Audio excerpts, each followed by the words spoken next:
En el amor y en la guerra, Ildefonso Falcones. Primera parte, lealtad e inocencia. Capítulo 4. Nápoles, junio de 1443. Marina despidió a su padre en el patio del palacio con el movimiento comedido de una mano y una oración silenciosa por su regreso sano y salvo. Peregrino, inquieto, como si supiera que partía a la batalla, devolvía al cielo los rayos del sol napolitano con destellos colorados en lo que podría ser el inicio de una confrontación o una alianza, la de la luz resplandeciente del Mediterráneo con el límpido y brillante pelaje del animal. Arnau, sonriente, disfrutaba del baile nervioso del caballo y nada hacía por calmarlo. El repicar de las herraduras sobre el enlosado acallaba las despedidas y agitaba al resto de las caballerías, incluso a las pacientes mulas cargadas de pertrechos. Acercarse a Peregrino para abrazar a Arnau se presentaba como una empresa peligrosa por los repentinos giros y grupadas del corcel, por lo que la familia del conde permanecía al pie de la escalera. Sofía, con los brazos sobre los hombros de Filipo y Lorenzo, de 5 y 3 años respectivamente, apretándolos contra sí, sonreía ante el gozo que emanaba de Arnau. Iba a la guerra contra Ancona, sí, afrontaría peligros y arriesgaría su vida, también, pero desde hacía meses que no lo veía tan vivo y alegre como ahora. Arnau no prolongó el momento y ordenó la partida. Un sobrio saludo a su familia con la mano y un grito de adiós que se confundió con el barullo de hombres y animales, y que obtuvo como respuesta el esfuerzo de sus hijos por comportarse como caballeros, como soldados. «Aguantad firmes», los instaba su madre, ella sí con la voz rota. «Haced que vuestro padre se sienta orgulloso de vosotros y combata con ese recuerdo». Aguantaron. Marina también lo intentó, pero el incontrolable temblor de su mentón dio paso a unas lágrimas desconsoladas que todavía le resbalaban por las mejillas cuando un silencio absorbente y turbador pugnó por vaciar de vida el palacio. «Vayamos a la iglesia», murmuró Sofía, como si tuviera miedo de quebrar tal quietud.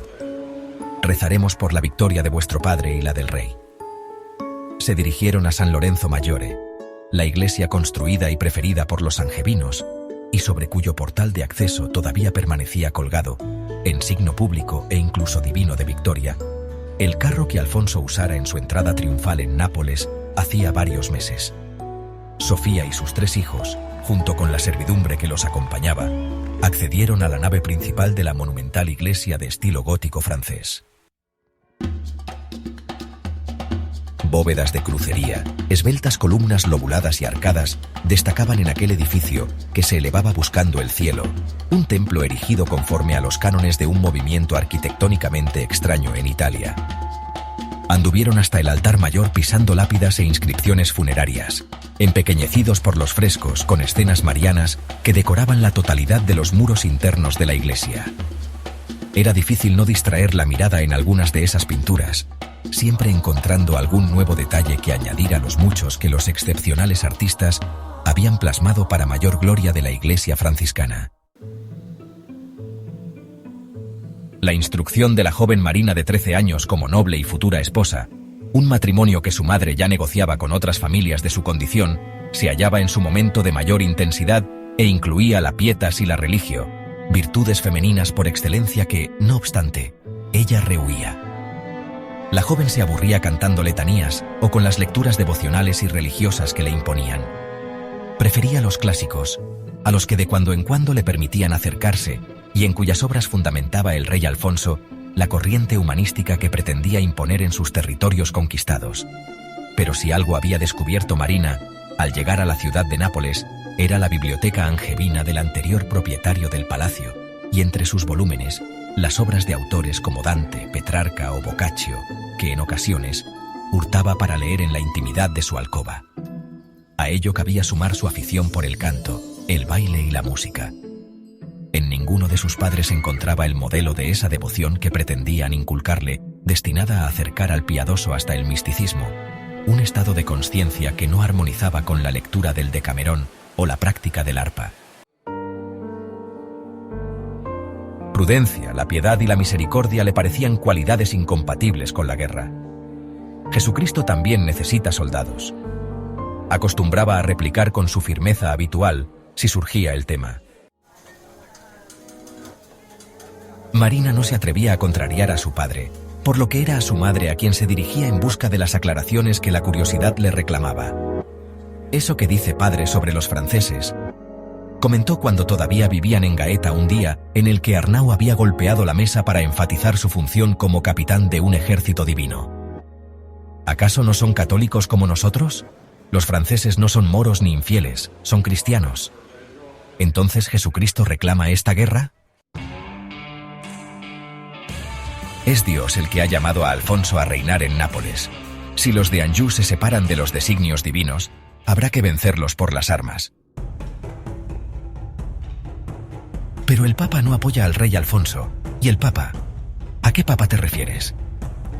Cerró la controversia la madre trayendo a colación el cisma con el que Alfonso jugaba políticamente. Años después, Alfonso parecía haber apostado definitivamente por el Papa Eugenio, explicó Sofía a su hija mientras se engalanaba para acudir a una fiesta. El simple inicio del rito del embellecimiento expulsó de la mente de la muchacha cualquier preocupación por la razón divina o no de las guerras de su padre y del rey Alfonso, para sumirla en la contemplación de la ceremonia que tantas veces había presenciado: el vestido, las joyas, los afeites. Entonces, su madre se convertía en una diosa, bella, sensual, exuberante. Hacía un año que Nápoles había caído ante las tropas aragonesas tras el ardid subterráneo encabezado por Arnau. Durante el largo asedio al que Alfonso y los suyos la habían sometido, la ciudad y sus gentes sufrieron estragos, lo que dejó zonas completamente derruidas, amén de carencias personales de todo tipo. Nada más asumir el control de la capital, el rey inició los trabajos de reconstrucción de Castelnuovo, muy dañado a causa de las hostilidades. También se afrontaron las tareas de rehabilitación urbanística de los lugares asolados, la nivelación, el ensanchamiento y el pavimentado de las calles con la piedra basáltica negra propia de las zonas volcánicas. Se emprendió la restauración y el embellecimiento de los edificios tanto públicos como privados. Se efectuaron reparaciones en las redes de abastecimiento de agua y alcantarillado, y se proyectaron nuevos servicios.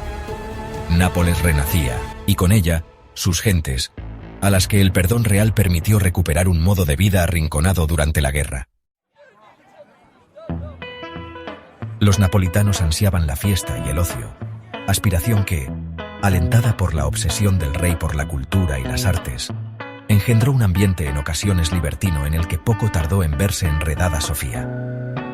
Marina envidiaba el atractivo de su madre.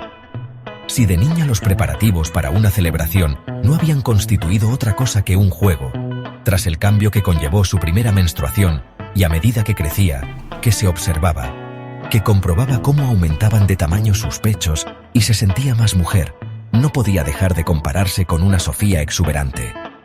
Ella, en cambio, era delgada, delicada, casi frágil, de facciones cinceladas y cabello castaño, tupido, de rizos amplios. «No te preocupes, serás tan bella como yo», la reconfortaba su madre en el momento en el que la descubría mirándola con desasosiego. Y Marina, indecisa, torcía el gesto asintiendo a las palabras de consuelo de una mujer presumida, que de inmediato volvía a estar pendiente de sí misma, porque las fiestas, los bailes, las celebraciones y las reuniones sociales entusiasmaban a Sofía en igual medida en la que eran reprobadas por Mosén Lluís, el fraile franciscano valenciano, encargado de mostrar a la joven Marina el camino hacia la perfección cristiana. «Debes rechazar las tentaciones mundanas», la aleccionaba con insistencia al tiempo que la señalaba con el dedo índice derecho, curvado a modo de garfio, como si le supusiera un esfuerzo extenderlo. La oración, la lectura de los hechos y la vida de los santos, la meditación, el silencio, la circunspección y el recato son las acciones y los atributos que te conducirán hasta nuestro Señor Jesucristo. Sin embargo, Mosén Lluís no acompañaba sus lecciones con el ejemplo, y eran muchas las ocasiones en las que, después de las clases, Marina se había parado a escuchar la conversación que acostumbraba a sostener con su madre en una de las estancias de palacio. «¿Qué?», exclamó Emilia, la criada que llevaba el vino que tanto complacía al religioso. al toparse con una persona agazapada tras la puerta, pero se tranquilizó al percatarse de quién era. «Chis», le susurró Marina, al tiempo que le pedía complicidad con la mirada. Y la sirvienta, solo unos años mayor que Marina, obedeció, no sin cierto orgullo por convertirse en aliada de la adorada hija del conde de Navarcles. Entonces Marina escuchaba a Mosén Lluís interesarse y reír con escasa discreción, la copa de vino en la mano, y varias ya en el estómago, las anécdotas que Sofía le confesaba de aquellos encuentros que luego el otro presentaría a la hija como diabólicos. Esas conversaciones, las risas, los comentarios en ocasiones procaces, originaban dudas que golpeaban y hacían tambalearse los pilares sobre los que trataban de educarla. Su padre huía de religiosos e iglesias. Salvo cuando de rezar por un perro de caza se trataba, sonrió Marina con cierto cinismo y buscaba a Dios en la victoria con las armas. Su madre pretendía rendir a sus pies a la sociedad napolitana con un arma diferente a la espada, la sensualidad, y el preceptor del alma de Marina, ahora convertido en un hipócrita. Se arrepintió con solo pensarlo. ¿Podía tildar así a un fraile?, se preguntó. ¿Sería pecado? Lo era. Ambas cosas lo eran, de hecho. Pecado, seguro. Tan seguro como que aquel cura no era más que un farsante que se recreaba en lo que tanto criticaba y que, ahogado ya su decoro en el vino, terminaba pretendiendo la sonrisa, el roce y hasta quizá un beso de la inalcanzable Sofía, que se zafaba de su acoso con una coquetería y elegancia que el franciscano no merecía. Por ello, esa mañana en San Lorenzo Maggiore, cuando Marina juzgó suficientemente cumplida su obligación para con su padre, con el rey y con el resto de los caballeros aragoneses, mantuvo en sus labios la cantinela de la oración mientras se concentraba en revivir las últimas experiencias adquiridas. Hacía tiempo que había decidido buscar otras enseñanzas que no fueran tan solo las de aquel fraile hipócrita y sus demás preceptores. Sofía, inconscientemente, la convenció de ello tras interrumpirla con brusquedad el día en que Marina se atrevió, tras muchas dudas, a interrogarla por la contradicción en la que Mosén Lluís incurría al prohibirle a ella lo que después el propio cura reía y alababa. «Lo entenderás cuando seas mayor», espetó la mujer sin ofrecerle explicaciones. La joven sintió que le ardía el rostro igual que si la hubiera abofeteado. Apretó los puños y evitó replicarle, aunque tampoco satisfizo el interés de Sofía por saber cómo conocía las aficiones del fraile. Aún así, la mujer debió de imaginarlo, porque a partir de aquel día cuidó la privacidad de las conversaciones con el religioso. ¿Acaso no era lo bastante mayor para entender aquella contradicción?, se preguntó Marina, cuando ni siquiera había llegado a dar la espalda a su madre. Le buscaban marido. Unos y otros le exigían que se comportase como una persona adulta. «Ya eres una mujer», la regañaban en las ocasiones en las que se dejaba llevar por el cariño y la ternura y jugaba con sus hermanos, y gritaba y corría, se tiraba por el suelo, los abrazaba, les hacía cosquillas y reía a carcajadas con aquellos dos pequeños a los que adoraba. Pero por otro lado, cuando exponía su curiosidad sobre ciertos temas, esos mismos olvidaban sus admoniciones. Paolo acostumbraba a hablarle de la Nápoles que a ella no le dejaban conocer, siempre acompañada, siempre vigilada por criados. Por las conversaciones con su amigo, la muchacha sabía de las gentes y sus costumbres, de sus necesidades, sus miedos y sus anhelos, tan distantes y extraños a las preocupaciones de una joven noble y privilegiada como ella. Pero la ciudad, aún estando muy cerca, accesible con solo cruzar la puerta del palacio, se le aparecía como un pozo tenebroso.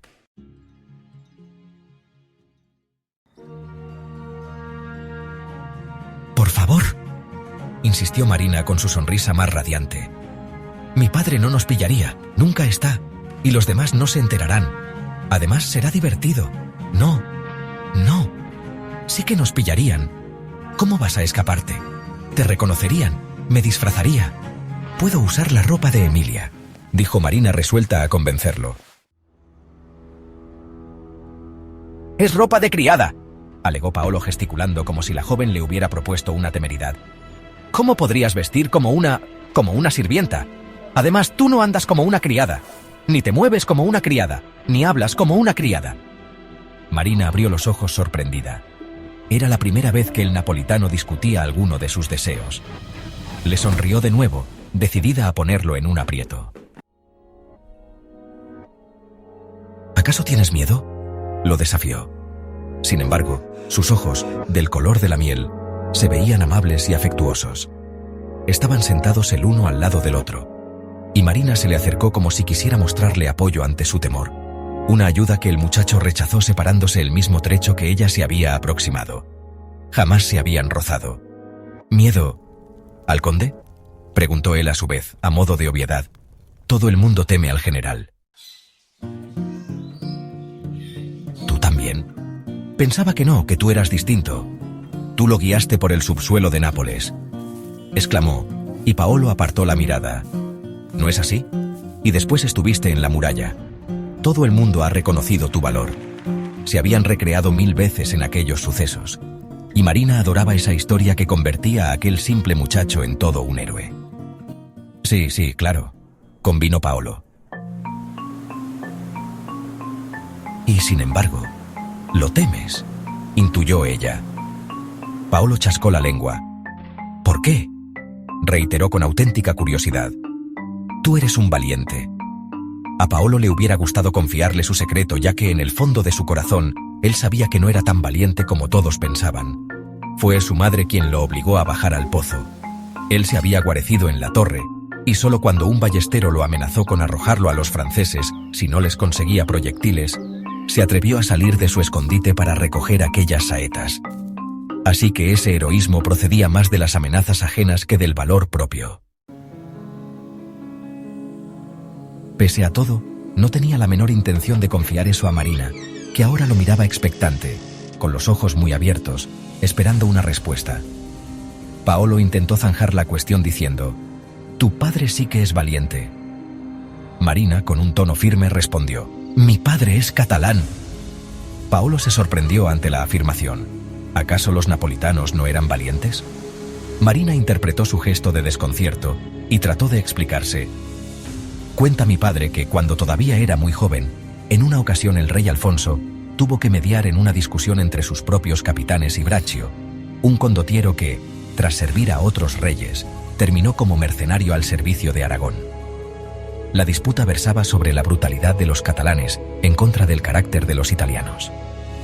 Al final se llegó a una conclusión que todas las partes aceptaron y que consistía en reconocer que los aragoneses luchaban con el ímpetu feroz de sus almas, mientras los italianos dejaban de lado la ira y la precipitación para seguir los consejos de los sabios. Paolo la escuchaba con atención. Marina recalcó: «Tú no eres catalán. Los italianos sois sabios». Aquella visión de la valentía y la inteligencia confundió a Paolo.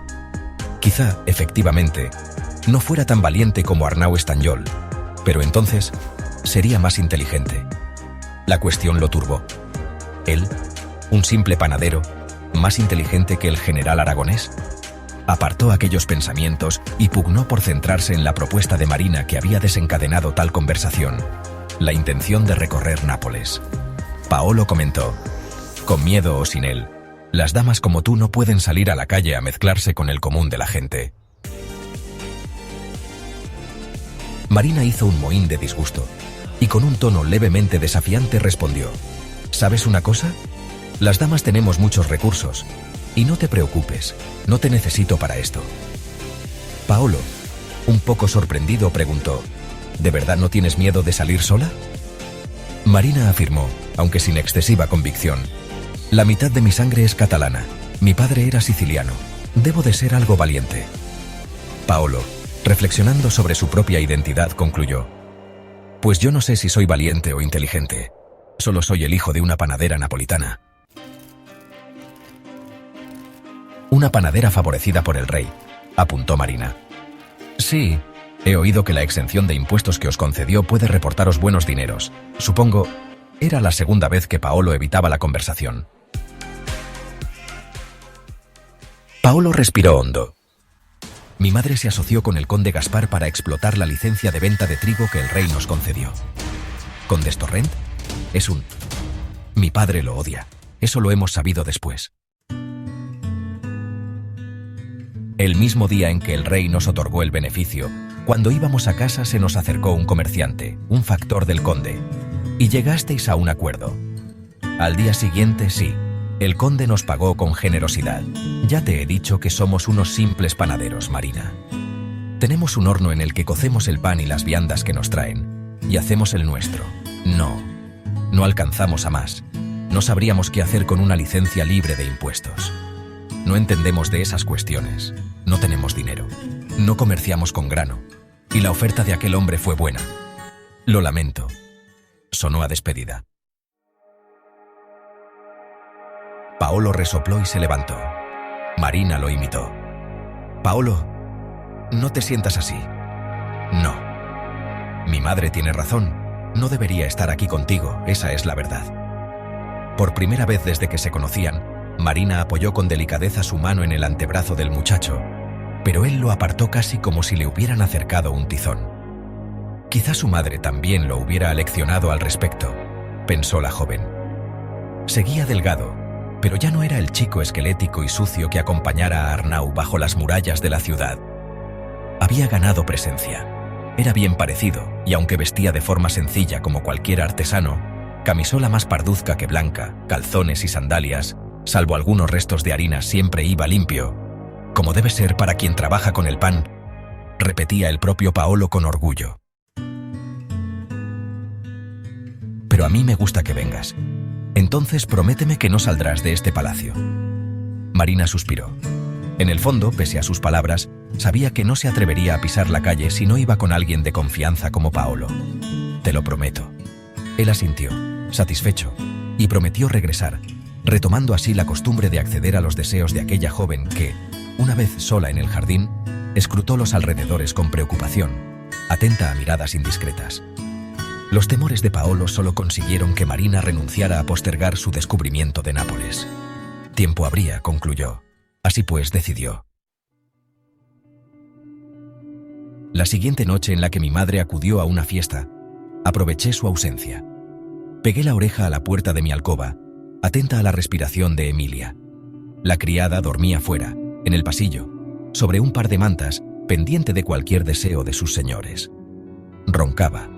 Conocía ese respirar ruidoso, que no se interrumpió cuando, descalza, en camisa de dormir y embozada en un chal oscuro, pasé sobre ella para adentrarme en la oscuridad de unas estancias que me estaban prohibidas, más aún sola, y cuando ya había oscurecido. Las tardes y las noches eran el universo de su madre, una mujer atraída por los placeres cortesanos, la música, el canto y el baile, aunque también por la literatura y la poesía. Hija del conde Nucci, su inclinación por Giovanni di Forti fue censurada por sus padres y hermanos, y no porque el siciliano desmereciera la nobleza familiar, sino porque los Nucci defendían la causa angevina mientras que Giovanni sostenía los derechos hereditarios de Alfonso sobre el reino de Nápoles.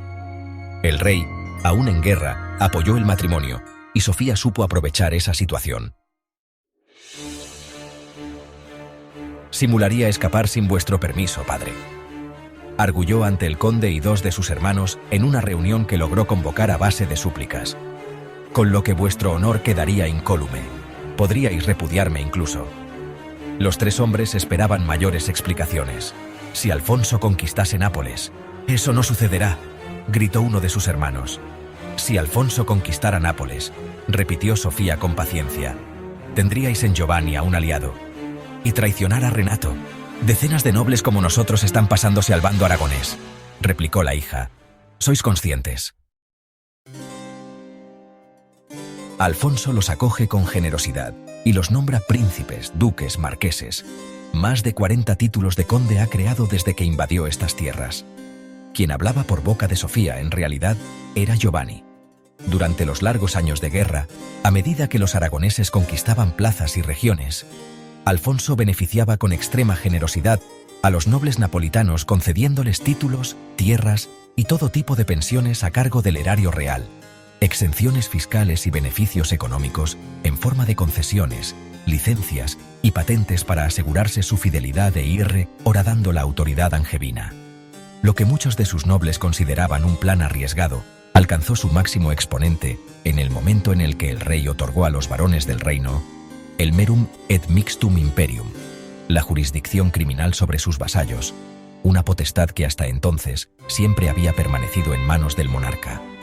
Así pues, los varones pudieron, salvo en los delitos de traición, castigar a sus vasallos hasta con penas de muerte, amputación y demás correctivos corporales que aquellos podían conmutar por multas, lo que conllevó un estallido de corrupción y extorsiones en manos de justicias y alguaciles codiciosos y despiadados. Lo único que Alfonso reclamaba a cambio de esas peligrosas cesiones era que todos aquellos terratenientes asumieran que ejercían esas facultades en su nombre, que Alfonso, rey de Nápoles y Aragón, era la fuente de todo poder. Con tales argumentos, Sofía convenció a sus parientes que la dejaron escapar y renegaron de ella. La muerte de Giovanni no significó su regreso a la familia, menos aún cuando sus hermanos se enteraron de que, con el consentimiento del rey, Arnau iba a ocuparse de ella, por lo que le exigieron que mantuviera su palabra. Los aragoneses iban ganando terreno, Alfonso resistía, y el resultado de la situación bélica era cada vez más incierto. Poco importaba que se tratase de un noble siciliano o de un catalán. Sofía debía permanecer en el bando de los aragoneses para que ellos tuvieran la oportunidad de cobrar su promesa, como así hicieron el día en el que Alfonso puso en asedio la propia capital y el conde Nucci fue acogido entre los vencedores por intercesión de Arnau. Desde entonces, Sofía se había ganado el respeto de los napolitanos y recuperado su lugar en el entorno que le correspondía por naturaleza, porque las familias nobles tradicionales, las que enraizaban sus orígenes en la antigüedad, la reconocían como una de los suyos, igual que los Zurlo, los Balzo, los Orsino, los Caracciolo y otros tantos linajes. En esos encuentros, Sofía no era una catalana o una siciliana. No encontraba la admiración y el respeto en aquellos conquistadores extranjeros, sino en su propia familia napolitana, los Nucci. La guerra le había robado gran parte de una juventud que tampoco pudo mecerse en el cariño y la delicadeza que correspondían a una mujer sensible. Arnau era noble de corazón, pero tosco en el trato. Probablemente la quería, pero parecía incapaz de demostrarlo. Él entendía esos sentimientos y la ternura como una debilidad, y quizá eso fuera cierto en el combate, pero en el lecho se transformaba en brutalidad, aunque sin mala fe, Sofía estaba convencida de ello. Se trataba simplemente de que así jodían los perros o los caballos. Por su parte, Sofía había aprendido a encontrar afecto en la rudeza de Arnau, y lo aceptaba tal como era, noble y leal, brusco y más hábil en el campo de batalla que en el trato social. Un buen aliado para esos tiempos inciertos. Tras años de guerra, rencillas, contiendas y tensiones sociales entre los suyos, sentirse querida y respetada ahora por sus iguales la complacía sobremanera. Esa noche, mientras Sofía se deleitaba con la música en un palacio enclavado en el Segio del Nido, Marina pugnaba por distinguir los sonidos que le señalaban el camino que debía seguir en aquella maraña de pasillos, estancias y patios que habían ido añadiéndose de forma caótica a la construcción originaria. Nunca había llegado a pensar en la cantidad de servicios necesarios para mantener en funcionamiento su hogar. Las superficies que en las plantas nobles eran estancias amplias, salones inmensos amueblados con lujo, alcobas, bibliotecas. Todo iluminado, limpio y cómodo. Ahí abajo, en la planta inferior y en los sótanos, probablemente también en los áticos, mudaban en lugares oscuros, húmedos y malolientes, que combinaban grandes espacios como las cocinas o las cuadras con multitud de habitaciones pequeñas cuya función desconocía. Intentó abrir algunas de ellas a su paso. Unas cedieron, otras no, cerradas con llave. La oscuridad le impidió ver el interior de parte de las que consiguió abrir, y en las que sí pudo vislumbró armas, aperos o muebles.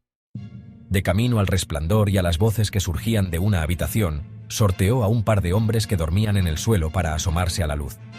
Dentro había varios más, unos sentados a una mesa, otros de pie, moviéndose.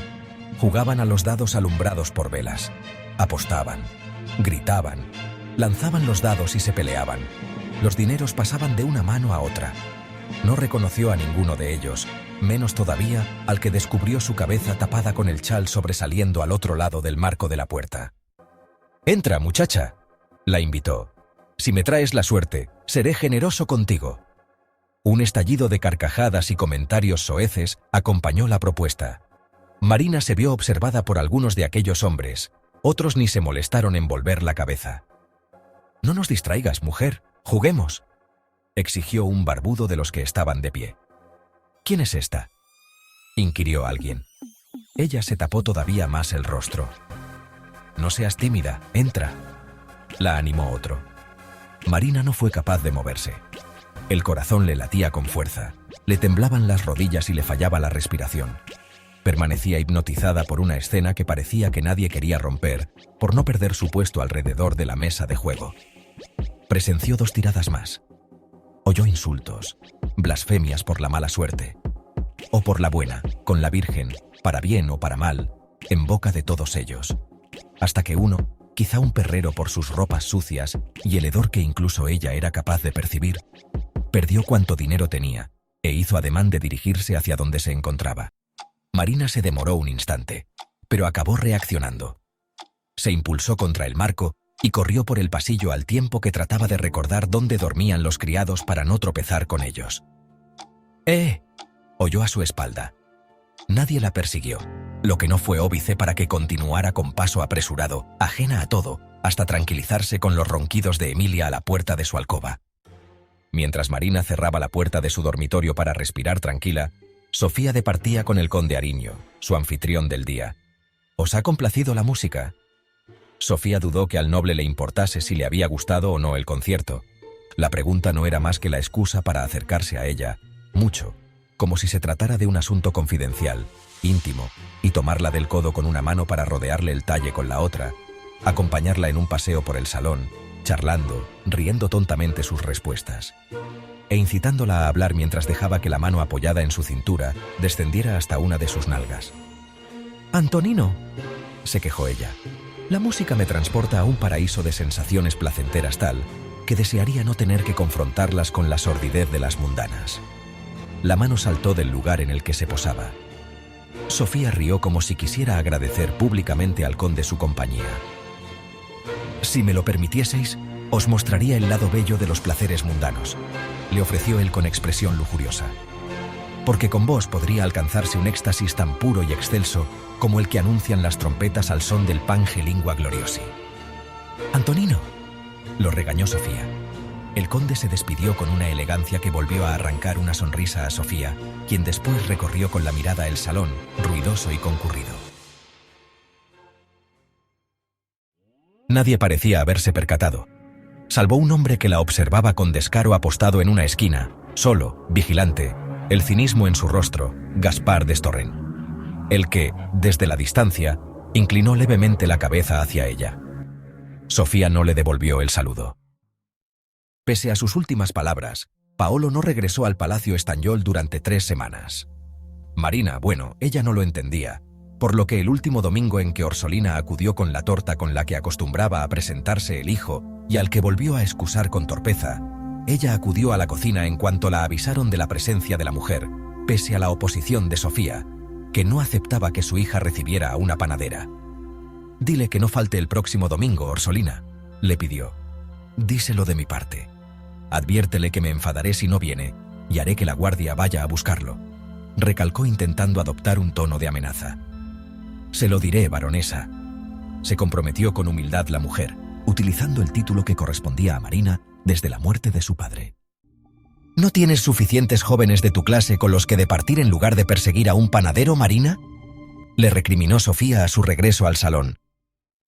Lo sabía, por supuesto. Buena parte de ellos eran groseros con las mujeres por pretenciosos y arrogantes, empeñados en convertir cualquier reunión en una pugna por demostrar su primacía, aunque también se topaba con jóvenes, pocos ciertamente corteses y agradables, hasta atractivos. Marina disfrutaba de los encuentros sociales. Tenía amigas con las que cotillear y criticar, y reírse de aquel o del otro, quizá de aquella. Siquiera tosco o ingenuo, le complacía el cortejo. Digna hija de su madre, había oído en más de una ocasión. Sin embargo, Paolo era como si fuese suyo. Se trataba de un joven dulce y atento que no la pretendía.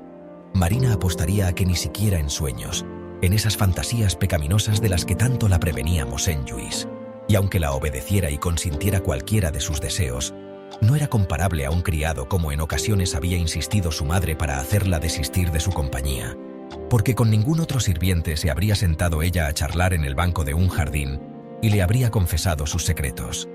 Además, Filippo y Lorenzo también lo querían, y esa, por sí sola, ya era razón suficiente para apreciarlo. Si Paolo no acudía al palacio, Marina no podía explicarle el cambio radical acaecido en sus correrías nocturnas. No le había confesado que por las noches escapaba de su alcoba, pensó enarcando las cejas y encogiendo los hombros en soledad, hablando consigo, como para relatarle que en una de esas ocasiones pisó a Emilia. La criada saltó como un resorte. ¡Ay! Marina se abalanzó sobre ella y le tapó la boca. Emilia se revolvió. En la oscuridad, tardó unos segundos en reconocer a su señora en el atacante y se quedó quieta. Marina la liberó de la mordaza y también quieta, escuchó entre los ruidos del palacio por si alguien se hubiera percatado del incidente. Al ver que nada sucedía, se relajó. «¿Qué hacéis, señora?», siseó Emilia. Marina lo pensó un segundo. «Estoy escapando de mi alcoba», susurró en tono cómplice. Continuaban la una encima de la otra, hablando tan cerca que percibían su recíproco aliento cálido. «No puedo permitíroslo. Tengo que decírselo a vuestra madre». «No, no lo hagas». «Señora, si se enteran, me azotarán y me despedirán. Y si se lo dices, será a mí a quien castiguen». Ambas permanecieron unos instantes en silencio, pensando, sintiendo sus respiraciones, el ascenso y descenso de sus pechos, los de Marina presionando los de Emilia. La joven no deseaba obligar a la sirvienta, gozaba de su simpatía, pero sabía que lo que iba a decir a continuación, por más que pudiera doler a ambas, era cierto. «Y el que a mí me castiguen no garantiza que no lo hagan contigo, Emilia.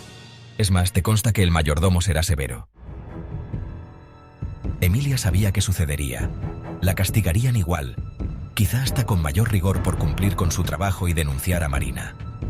Aunque fuera verdad, constituía una ofensa, porque ¿quién era una simple criada para acusar a una baronesa? Entonces, se le ocurrió plantear: «¿Por qué no regresáis a la alcoba? Yo continúo durmiendo y aquí no ha pasado nada». «Hagámoslo al revés», propuso Marina con una sonrisa traviesa. «Yo me voy, tú continúas durmiendo y aquí no ha pasado nada». Hablaban las dos en susurros, todavía en la misma posición. Marina tomó la iniciativa y se levantó. «Duérmete», instó a la criada. Luego se encaminó pasillo adelante en dirección a las profundidades del palacio. Recorridos unos pasos, se volvió. «¿A dónde vas?», inquirió al descubrir a Emilia tras ella. «No puedo permitir que deambuléis por la noche entre todos esos canallas». Ninguna planteó lo que sucedería si las sorprendían. En su lugar se sonrieron. La compañía de Emilia procuró a Marina la posibilidad de penetrar en aquella vida paralela, en ese universo tan solo intuido por la joven privilegiada. «¿Qué es lo que queréis conocer?», se interesó la criada. Se jugaba a dados, como ya había comprobado, y también a naipes. Se peleaba, siempre con apuestas de por medio. Emilia la disfrazó mucho mejor, con ropas viejas, remendadas, ocres, le tiznó rostro, brazos y piernas, le cubrió la cabeza y la arrastró a una pelea en la que la sangre de uno de los contendientes llegó a salpicarla. «¿Por qué lo hacen?», acertó a preguntar la joven cuando se enfrió la angustia. «Porque son hombres», respondió la sirvienta. «Los perros y los caballos eran intocables. El conde, vuestro padre, sería capaz de darse cuenta del menor maltrato. Poco le importará que a un mozo de cuadras le hayan amputado 2 dedos en una pelea, pero como uno de sus perros sufra algún daño, colgará al responsable». Se bebía. Se bailaba. Se contaban historias como la que una noche se detuvieron a escuchar de boca de un viejo portero acerca de Niccolò Pesce, el niño obsesionado con el mar al que su madre, perturbada, enojada por las horas que malgastaba en el agua, maldijo condenándolo a convertirse en pez. Marina conocía el cuento, probablemente también los demás por popular, pero lo que le interesaba era cómo lo narraba aquel hombre casi desdentado. La inflexión de su voz, la gesticulación de sus manos, los silencios que cortaban la respiración, la sorpresa.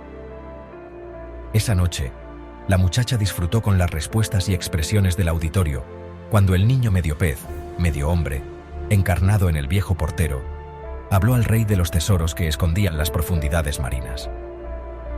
Hasta Emilia parecía embobada ante la relación de piedras preciosas y joyas que el anciano fue enunciando al tiempo que las delineaba con sus dedos, como si las acariciase y las contemplara con mirada experta, el brazo en alto, al resplandor de los hachones.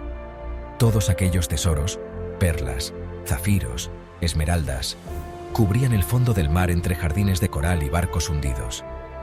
Nicolò, explicó después el hombre, cubría las distancias largas dejándose comer por los grandes peces, cuyo vientre abría luego con un cuchillo para escapar una vez arribado.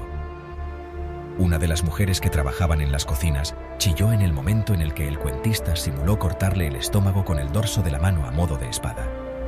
El resto rió, antes de mudar el semblante al conocer que el niño pez desapareció mientras intentaba extraer una bala de cañón que el rey le había reclamado de las profundidades marinas cercanas al faro de Mesina.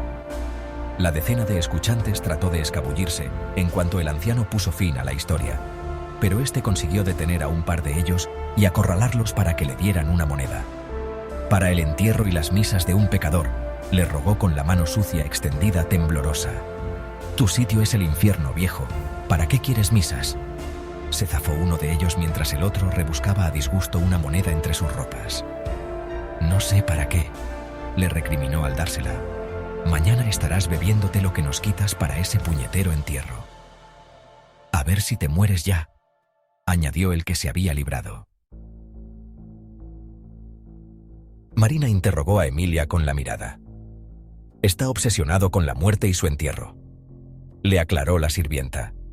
«No hace más que pedir y pedir para sus misas y sus exequias, aunque lo cierto es que después se lo gasta en vino». El hombre se acercó a ellas con la mano por delante. «No tenemos dinero, viejo». Marina, sin embargo, quiso saber de él. Había sido portero del palacio ya en época de Francesco Domeni, aunque ahora, a sus años, débil, de poco servía. Algún recado, muchas historias y más recuerdos. Pese a haber sido fiel defensor de los angevinos, el catalán se había portado bien con él y le había permitido terminar sus días en aquel palacio. Cuando la muchacha le preguntó si conocía el edificio, el anciano no lo dudó. Hasta el más recóndito de sus rincones podía recorrerlo a ciegas, aseguró. «Y a ti no te recuerdo», terminó al tiempo que señalaba a Marina. «Te falla la cabeza», se interpuso Emilia. «Una moneda. Eres tú quien tendría que dárnosla, Baltasare», replicó la criada. «La usaríamos bien, para divertirnos, no como tú, que la quieres para tu muerte». El hombre iba a insistir cuando un sonoro cachete y un grito desvió su atención. Un lacayo todavía mantenía agarrada por el culo a una ayudante de cocina que trataba de escapar procurando que no se le cayera el candil que portaba. Pese a la bofetada con la que logró liberarse del acoso, la mujer rió al pasar junto a ellas. «No estaría de más contar con los conocimientos de ese viejo en nuestra próxima escapada», comentó Marina ya de regreso a su alcoba. «Sí, aunque tendríais que pagarle media tumba y...». Emilia no pudo concluir su respuesta. La pareja formada por el lacayo y la cocinera obstruía el pasillo. Él besando a la mujer, manoseándola en busca de sus pechos y su entrepierna, ella suspirando de placer mientras lo abrazaba con fuerza, como si pretendiera impedir que se separara siquiera un palmo. La linterna, colgada de un saliente sobre sus cabezas, parecía haber sido dispuesta para iluminar una escena ante la que Marina y Emilia se detuvieron con curiosidad hasta que la cocinera, sin soltar su presa, desde la propia espalda del hombre, agitó una mano para indicarles que continuaran andando. Las dos obedecieron, sortearon a los amantes y prosiguieron con una sonrisa en la boca. ¿Hay mucho más de esto?, inquirió Marina antes de cerrar la puerta de su alcoba. «Las noches desatan las pasiones, baronesa», contestó la criada. Y ya en su lecho, con los suspiros de placer de la cocinera que la acompañaron incluso cuando ya la distancia los había silenciado, Marina quiso desatar una imaginación falta de experiencias. Ninguno de sus tutores le había hablado de sexo, y los curas solo se referían a ello para demonizarlo con discursos apocalípticos y amenazas terroríficas, aunque en términos tan genéricos, tan amplios y hasta superficiales, que era imposible que una joven ignorante pudiera hacerse una somera idea de lo que en realidad constituían los pecados de la carne a partir de aquellas diatribas. Su madre rehuía la conversación, limitándose a advertirle de la prudencia y el recato con los que debía comportarse ante cualquier hombre. ¿Y con sus amigas? Estas especulaban, se contaban lo que habían oído, quizá alguna propuesta indecente que les había lanzado un hombre a su paso, una frase suelta de algún hermano, los besos y las caricias que habían espiado, o lo que hacían los perros y los caballos. Algunas de las jóvenes se escandalizaban y se apartaban de la conversación, aunque otras seguían fantaseando, como Marina esa noche, al intuir que el insolente deseo de la cocinera le anunciaba que había algo más que ella ignoraba. ¿Acaso no eran los hombres los que perseguían el pecado carnal? En eso estaban de acuerdo todas las amigas de Marina. Cuando llegase el momento, deberían someterse. Al día siguiente, pensó en acudir a su madre y comentarlo con ella, iniciativa que abandonó ante la imposibilidad de excusar la fuente por la que conocía que una mujer disfrutara de que la besasen y hurgasen en su intimidad. En cualquier caso, Sofía no parecía dispuesta a atender a su hija. Desde hacía algunos días permanecía en un estado como de tristeza que la llevaba a perder en el vacío, la mirada siempre despierta que la caracterizaba. La preocupación de la madre no era otra que el acoso al que Gaspar d'Estorrent la sometía. El nombrado conde de Acumoli no había acompañado a la guerra a la multitud de caballeros que partieron con Arnau y el rey. Gaspar se había librado pagando una hueste de 5 lanzas, cada una de ellas compuesta por 3 caballeros con armadura completa y caballo de guerra, 3 soldados con armas ligeras y 3 pajes. 45 hombres comandados por un capitán profesional valenciano también contratado por Gaspar, quien eludió su presencia en el campo de batalla, alegando las múltiples e importantes responsabilidades económicas que el propio monarca le había encomendado, aunque eso no parecía impedirle disfrutar de la vida. ¿Por qué está en todas las fiestas? Es un hombre poderoso, contestó el otro. El conde de Acumoli le transmitió con una mirada altiva que sabía que hablaban de él. En su siguiente fiesta, en el palacio de Mateo Gallo, la poesía derrumbó cualquier muro de precaución tras el que pretendiera parapetarse de la presencia de Gaspar. La cadencia de los versos, la sonoridad de las palabras, los sentimientos exacerbados exigiendo una respuesta, risa, llanto, alegría, el amor declarado, el imposible, la pasión. Quizá Antonino tuviera razón y no todo fuera sórdido. Varios hombres se le acercaron, Sofía notando su propia piel, su cabello, consciente de su atractivo.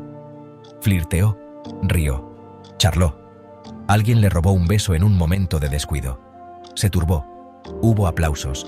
Sofía enrojeció, se ofuscó, se excusó con palabras torpes e intentó retirarse. «Seréis mía». Igual que una serpiente, Gaspar se había deslizado hasta ella con sigilo para amenazarla con unas palabras que sonaron sibilantes. Sofía palideció. El catalán la escrutó con descaro, los ojos ardientes de deseo posados en su torso, tratando de desnudarla para descubrir los pechos que se le adivinaban bajo el vestido, ahora desbocados por la perturbación. «Ah, veo que os conocéis», terció el hermano de Sofía con gozo, también aparecido de la nada. Battista Nucci la retuvo junto a Gaspar, obligándola a departir con él y otros más que se sumaron a la conversación. Días más tarde, Sofía confirmaría lo que ya sospechaba. El conde de Acumoli había prestado una buena cantidad de dinero a los Nucci. Además de financiar al rey, el comerciante ennoblecido iba comprando a los napolitanos con el objetivo de ganarse su respeto, cuando no su obediencia. «Deberías ser más complaciente con d'Estorrent, querida», llegó a recriminarle Battista ante sus desaires hacia Gaspar. En estos momentos la familia depende de él.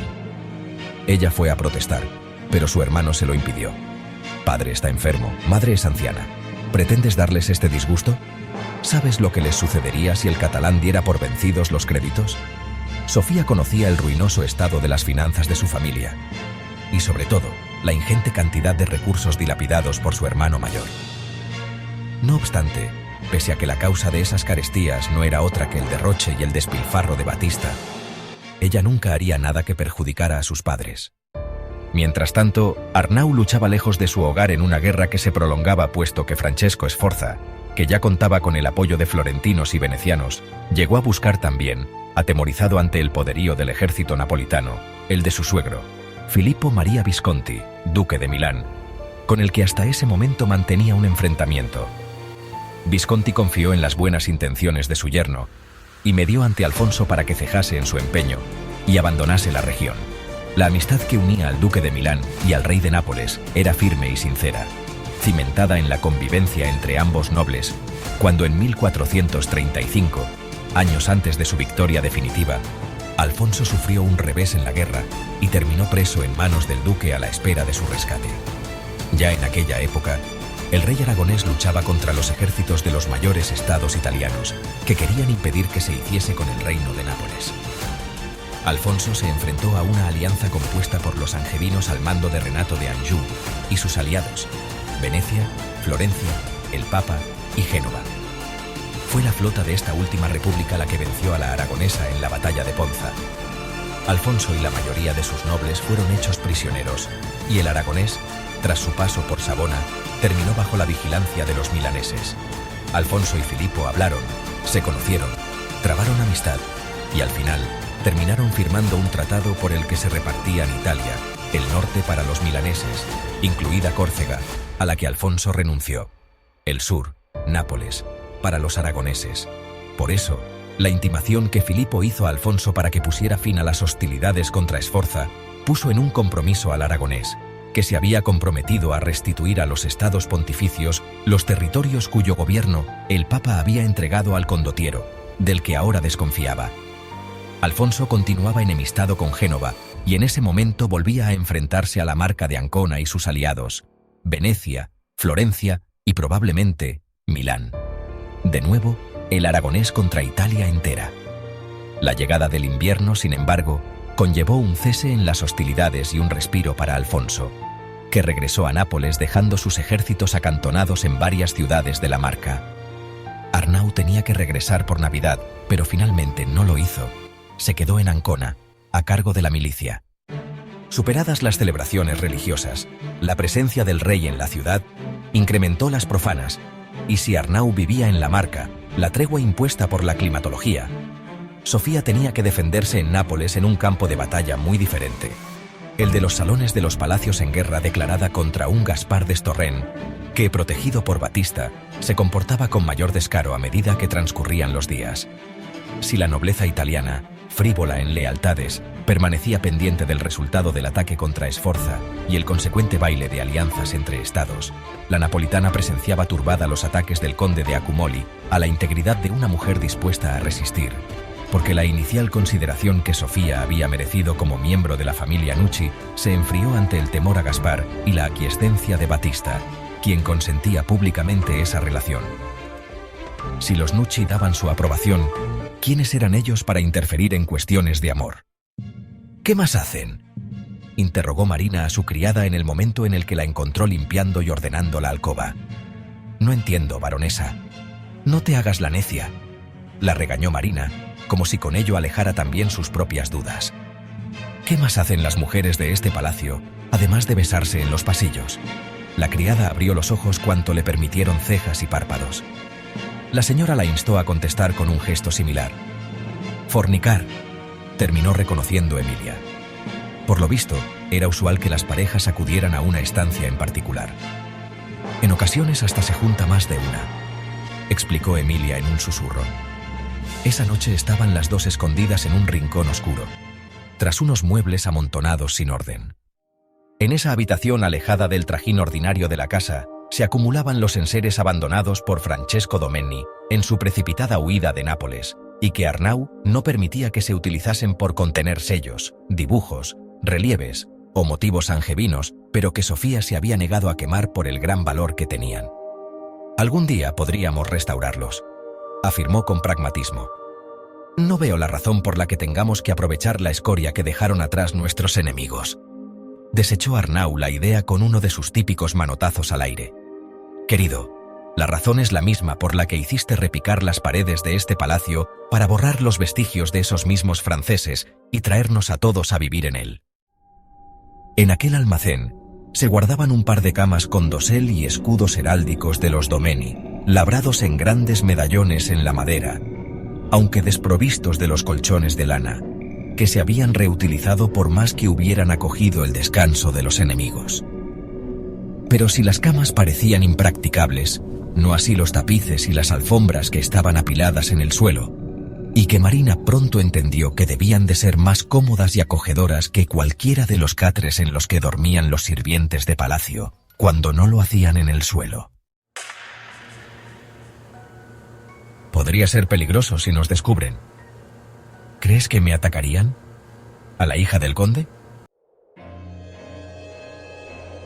Algunos hombres son como bestias, baronesa, y si además han bebido, enloquecen. Si nos descubriesen hallándose en ese estado, dudo que vuestra condición los detuviera. Con franqueza no os lo aconsejo. ¿Por qué deseáis espiar estas cosas? ¿Por qué deseaba hacerlo?, se preguntó Marina. Porque tenía que descubrir lo que alimentaba el placer de la cocinera. Porque necesitaba entender a Boccaccio y su Decamerón, uno de sus libros preferidos que extraía en secreto de la biblioteca que el francés, igual que sucedió con todos aquellos muebles y tapices, tampoco llegó a llevarse de vuelta a su país. Marina intuía que existía todo un mundo que los adultos intentaban ocultarle y que ese mundo se movía sobre todo de noche, a oscuras, para que las jóvenes como ella no lo vieran. La curiosidad fue más fuerte que la prudencia, y Marina convenció a Emilia de que la acompañase hasta aquel almacén de enseres proscritos, al que no tardó en llegar una pareja. Preguntó Marina cuando creyó reconocer en la mujer a una de las criadas que trabajaban en una de las plantas nobles, codo con Emilia. Emilia, Sykes. Esta suspiró y asintió. Los vieron besarse y acariciarse, oyeron sus risas y sus cuchicheos. Los amantes trataron de desnudarse, pero sus manos se distraían anhelantes en el cuerpo del otro. Se detuvieron para quitarse toda la ropa, momento en el que Marina comparó los pechos grandes y turgentes de aquella criada con los suyos, todavía nacientes, y sintió una envidia que no supo explicarse. Luego contempló al hombre, también joven, fuerte, bien formado, su pene erecto, y notó acelerada su propia respiración, como si pretendiera acompasarla a la de aquella pareja que acababa de tumbarse sobre tapices y alfombras para entregarse a la cópula, él encima de ella. Marina permanecía fascinada, hechizada por su baile erótico, por sus movimientos rítmicos, por sus jadeos y suspiros de placer. ¿Suspiros? Suspiraba Emilia. ¿Qué haces?, le susurró al oído. La criada no respondió. Las dos estaban arrodilladas entre los muebles viejos. Marina percibió que Emilia se acariciaba la pelvis. ¿Qué? Señora, yo... Emilia no llegó a terminar la frase a causa de una descarga de placer que la llevó a encogerse. Aunque la orden hubiera surgido de la boca de Marina en un susurro, muy por debajo de los sonoros jadeos y los gritos que lanzaban los amantes, Emilia comprendió que, a falta de una explicación, aparecería la baronesa, la noble exigente capaz de descubrirse y alzar la voz. «Me toco. ¿Qué es lo que te tocas? Pues, dime». Emilia la acalló tomando su mano con la que mantenía libre y acompañándola hasta su propia entrepierna. ¿Un insulto para con su señora? ¿Un atrevimiento imperdonable? En ese momento nada le importaba. El orgasmo se anunciaba maravilloso. Marina se notó húmeda y se sintió incómoda con la mano de la criada sujetando la suya al tiempo que tentaba en su intimidad. ¿Qué hacía aquella chica? ¿Cómo osaba? Quiso librarse justo en el momento en el que un dedo de Emilia le rozó el clítoris. El espasmo que le sacudió todo el cuerpo la paralizó. No dijo nada, y fue incapaz de reaccionar hasta que la muchacha insistió en sus caricias, ella empapada, su vulva inflamada, el clítoris dispuesto. Sintió una nueva llamarada de placer. Emilia cogió uno de los dedos de su señora y dirigió la yema hacia aquel botón palpitante, donde le mostró cómo procurarse placer. Retiró su mano, y Marina continuó con sus caricias, atónita, maravillada ante un goce nunca experimentado. El abandonado almacén de los franceses se convirtió en el universo de la lujuria, la noche colmada por el deseo de 3 mujeres jóvenes persiguiendo el éxtasis. Emilia lo encontró, se encogió sobre sí, toda ella en tensión, y acalló el orgasmo con gemidos inaudibles. La mujer, tumbada sobre los tapices con los muslos en torno a los costados de su amante, ofreciéndose entera con las piernas alzadas, gritó sin pudor alguno. Nadie tenía que oírlos. Marina, extasiada ante el espectáculo de pasión sexual que presenciaba por primera vez en su vida, enloquecida por el arrebato de placer que reventaba hasta en sus entrañas, se dejó llevar al alcanzar el orgasmo, el primero de una joven que nacía a la gloria. Gritó y prolongó su chillido como enajenada, indiferente a todo y a todos, hasta que en el interior de la estancia solo se oyó su gemido. Luego el silencio. El hombre intentó ponerse los calzones antes de enfrentarse a lo que percibía entre los muebles. ¿Quién hay ahí? Seas quien seas, te pegaré una paliza por entrometido e indecente. Amenazó mientras saltaba a la pata coja para introducir uno de sus pies por la pernera. Emilia buscó la ayuda de su señora, que resplandecía de sudor, la frente perlada como si estuviera febril. La agarró de un brazo y la zarandeó, consiguiendo que tornara al lugar, a los gritos del amante. Marina comprendió y negó con la cabeza. Iba disfrazada, pero si las detenían, la otra criada la reconocería con facilidad, sin duda. Sería un desastre. Emilia intuyó sus temores y salió de detrás de los muebles para plantarse delante del joven, que ahora ya avanzaba hacia ellas. Llamó a su compañera, que también pugnaba por vestirse torpemente, con prisas. El amante se detuvo. ¿Emilia? Sí. Marina observaba la escena en tensión. Si la descubrían, su vida se convertiría en un infierno. En ese momento no le preocupaba tanto la reacción de sus padres como su propia honra. La baronesa de Castelpetroso mirando cómo hacían el amor sus criados. Las habladurías correrían como la pólvora entre sus amigas y llegarían hasta Mosén Lluís. Los rumores se multiplicarían de boca en boca. Marina Estanyol se acostaba con sus sirvientes. A buen seguro comentarían en esas fiestas a las que acudía su madre. ¿Y qué decir de ese futuro esposo al que todavía no conocía? Todos se alejarían de ella. Un error como aquel podría arruinarle la vida. Volvió a sudar, en este caso un sudor frío que absorbió el calor de su espalda, el sudor del pánico. Inquirió Severina al tiempo que se acercaba a su amante para ver mejor a su compañera. ¿Nos espiabas? ¿Y te has masturbado mientras nos contemplabas?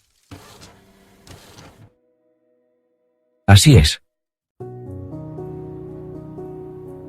Decidió afrontar la situación con arrojo. Salvo que revelase la presencia de Marina, no tenía excusa alguna. Además, percibía un cambio de actitud en el joven todavía en calzones, como si el enfado hubiera mudado en deseo. El brillo de sus ojos en la penumbra no parecía agresivo. Guarra, supongo que lo soy. Severina preguntó, ¿eres de las que les gusta mirar? Emilia respondió, no, me gustaría participar. Os he seguido, por envidia. Sí, sabía de tus relaciones, Severina. Afirmación arriesgada. Temió Marina, atenta a la conversación. ¿Y si era la primera vez que se revolcaban sobre aquellos tapices franceses? Aventuró. Sin embargo, el silencio de Severina confirmó la conjetura. Emilia continuó. Y por eso realmente te envidio. Insistió Emilia señalando al joven como si fuera un dios. El otro se relajó y dibujó una ligera sonrisa en sus labios. Emilia confesó: «Te imaginaba con él y me subían los ardores. Me ponía como una perra en celo, y no he podido controlar mis impulsos». Perseveró la criada en su plan, consciente de que se había ganado al compañero de Severina. El joven corroboró aquella opinión y se acercó a ella ofreciéndole la mano, invitándola. «¿A qué?». Se espantó Marina desde su escondite. El hombre declaró: «Puedo satisfacerte a ti también. Puedo a las dos a la vez». Alardeó mientras instaba a Severina con los dedos de la otra mano, abriéndolos y cerrándolos repetidamente, a que se uniese a ellos. «Ahí estaba», se derrumbó Marina, horrorizada ante lo que iba a suceder. Lo mismo pensaba Emilia. Había solventado el primer escollo, pero se hallaba en un almacén alejado y acababa de provocar a una bestia que mostraba su excitación por debajo de los calzones. La inmensidad de su erección hizo que la joven llegara hasta a planteárselo. Era guapo, fuerte, muy bien dotado. Lo exhibía en ese mismo instante, pasional. Lo había visto, se había masturbado imaginándoselo encima de ella. Pero su señora permanecía a su espalda y su compañera estaba un paso por detrás de aquel semental, aunque sin moverse, sin obedecerlo, porque no quería compartirlo con nadie.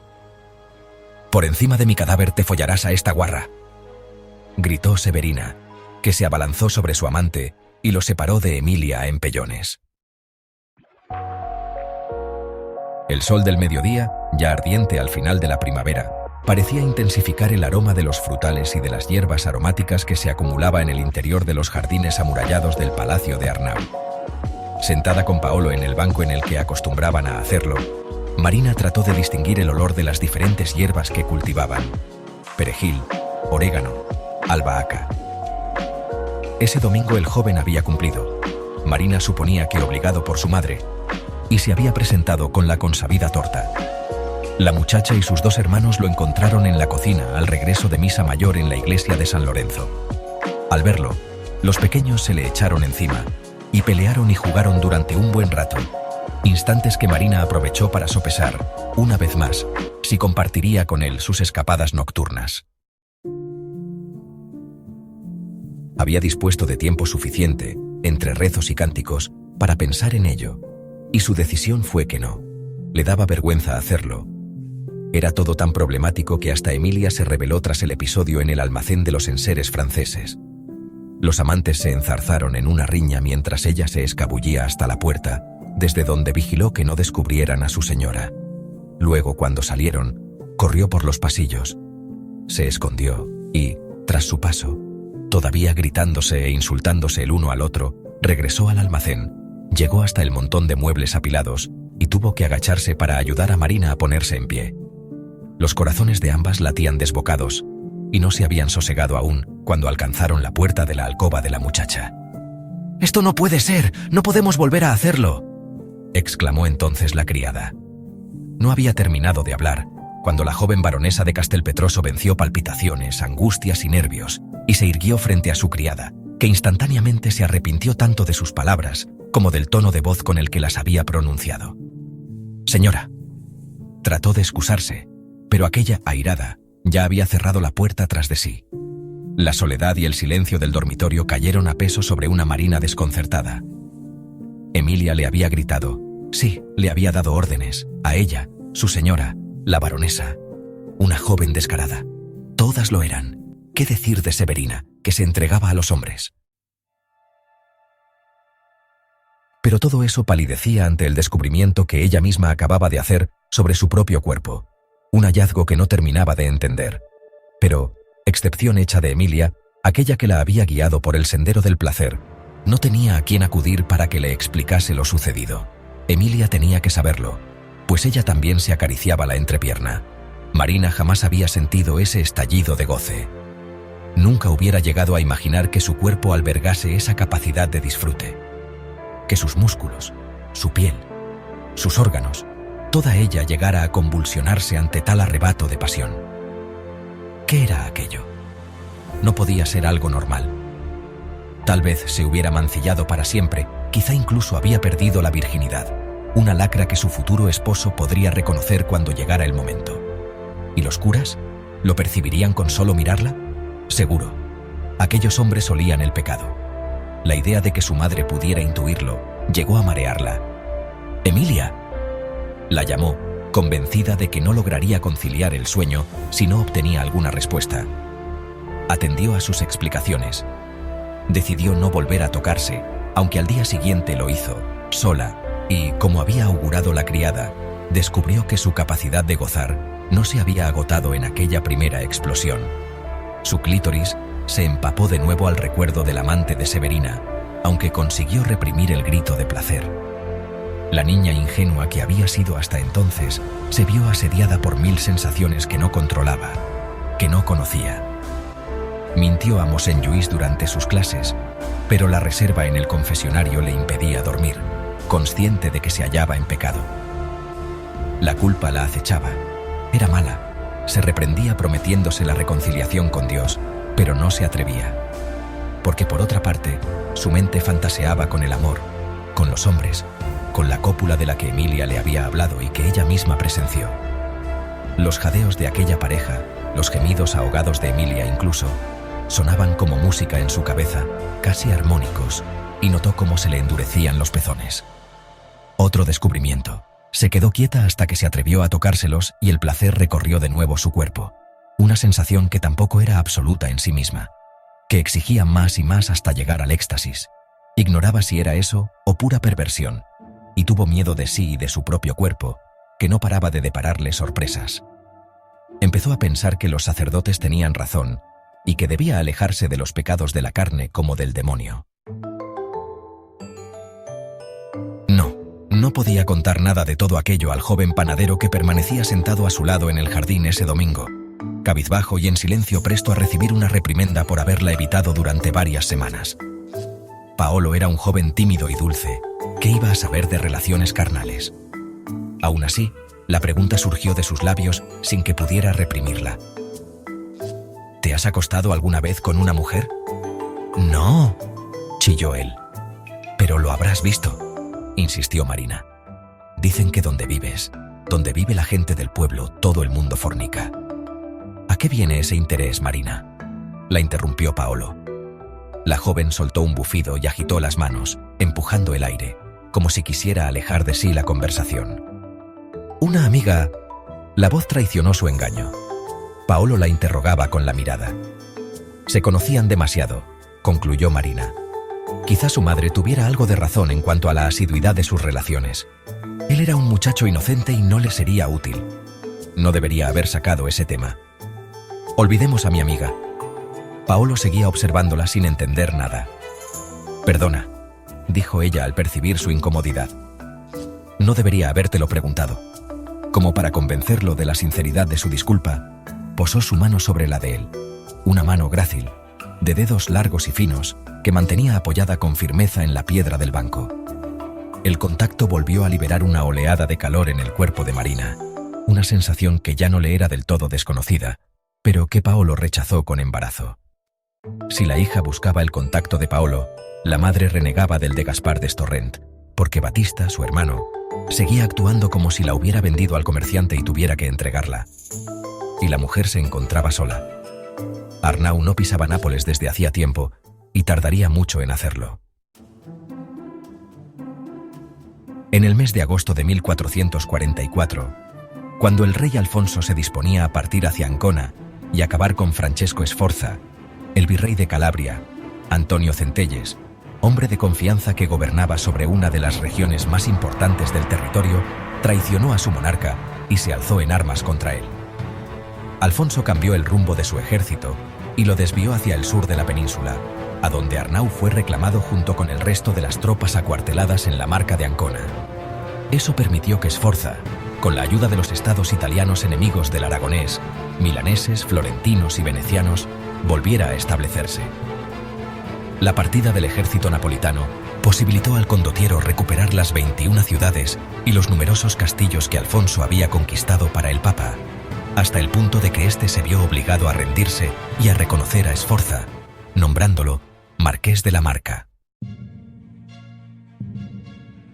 Y mientras los estados italianos guerreaban y confabulaban entre sí, y el rey de Nápoles se veía inmerso en una revuelta interna arrastrando a la mayoría de los nobles catalanes consigo, Sofía vivía con una ansiedad superior a la de su hija.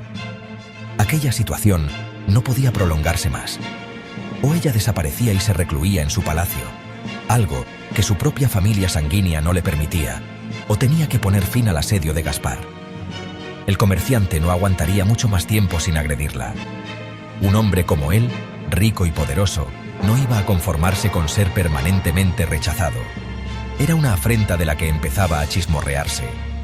Actuaría, la forzaría, y lo que era peor, lo haría con el consentimiento, cuando no la ayuda de su hermano, quien ya la presionaba sin ambajes para que accediese a la lujuria del conde de Accumoli. Por fin yacerías con un hombre. Se permitió insultarla Batista. El ánimo de Sofía se vio atacado por un sinfín de desgracias, a cuál más repugnante. La raptarían sin duda.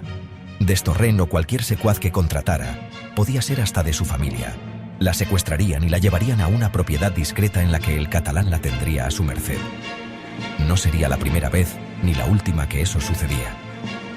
Gaspar satisfaría su lascivia al mismo tiempo que humillaba a su enemigo acérrimo, Arnau, el hermanastro que le había robado la herencia del almirante Bernat Estanyol. Sofía negaba con la cabeza cada vez que pensaba en las posibles consecuencias. Multas, enfrentamientos, peleas entre los seguidores de uno y de otro, quizá un juicio que se alargaría años y que terminaría en un acuerdo económico con el rey. Y mientras tanto, ella mancillada, si no muerta, confinada en algún convento. Sopesó encerrarse en el palacio a costa incluso de lo que pudiera suceder a sus padres. Lo probó un día, pero Batista se presentó y le habló con claridad.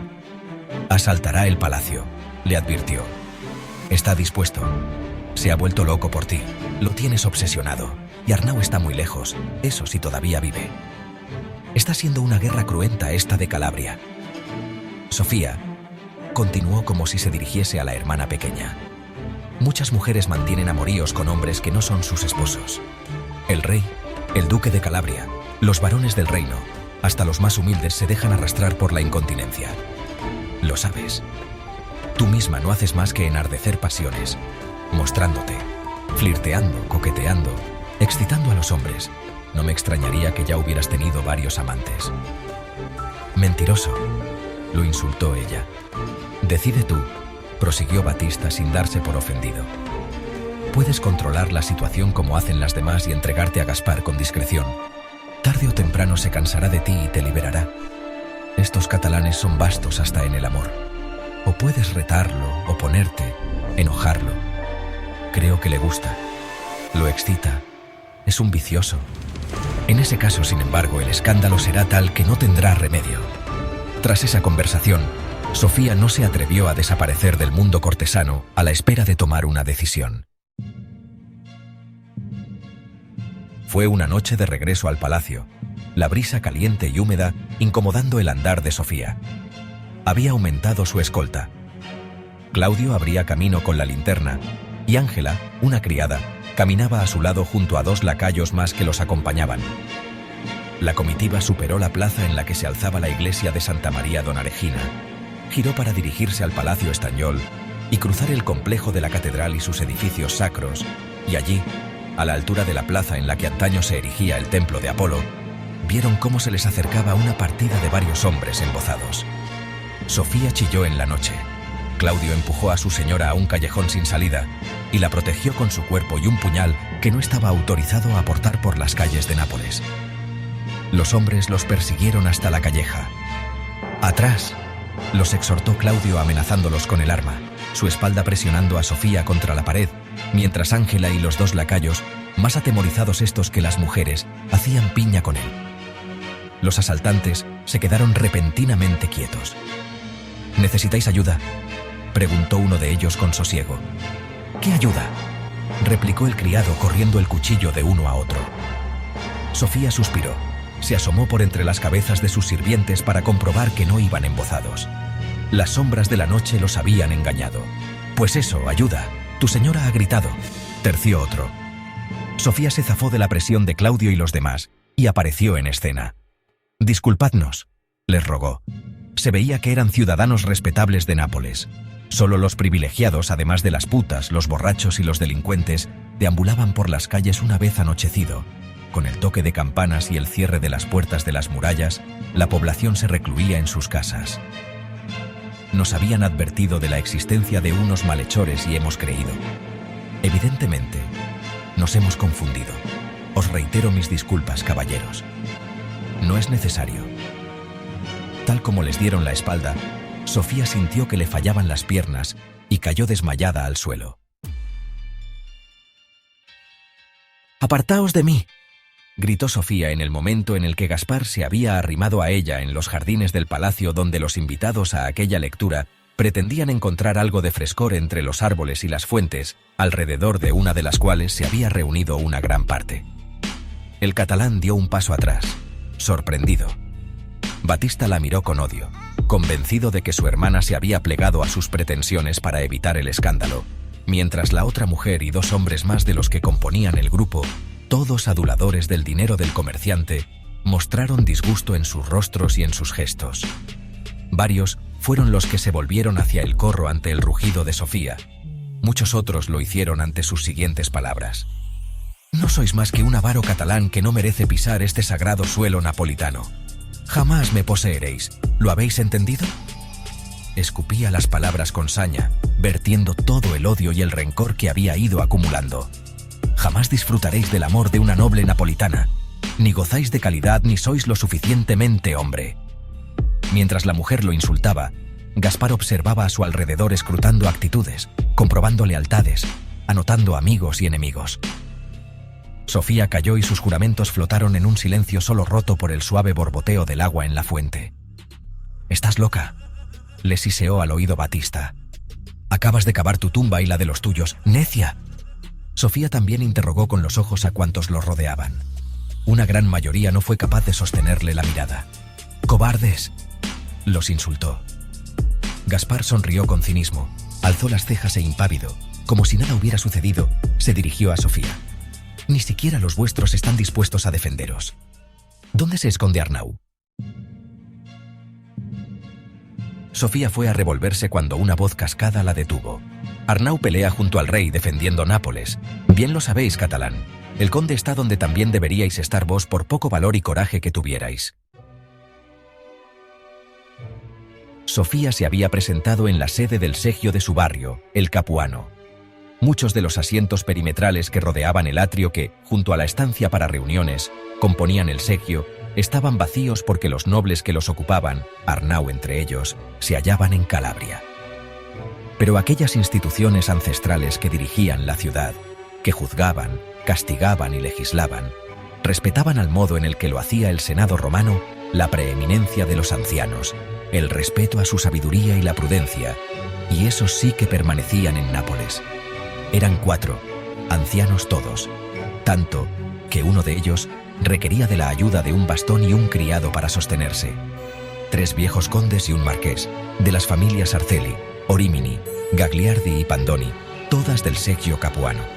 Los trajes, otrora magníficos, les caían grandes, a buen seguro ridículos si los vistieran personas vulgares, pero ninguno de ellos, ni siquiera aquel que se apoyaba en el brazo del lacayo, las rodillas amenazando con quebrarse definitivamente, había llegado a perder el porte de la nobleza napolitana.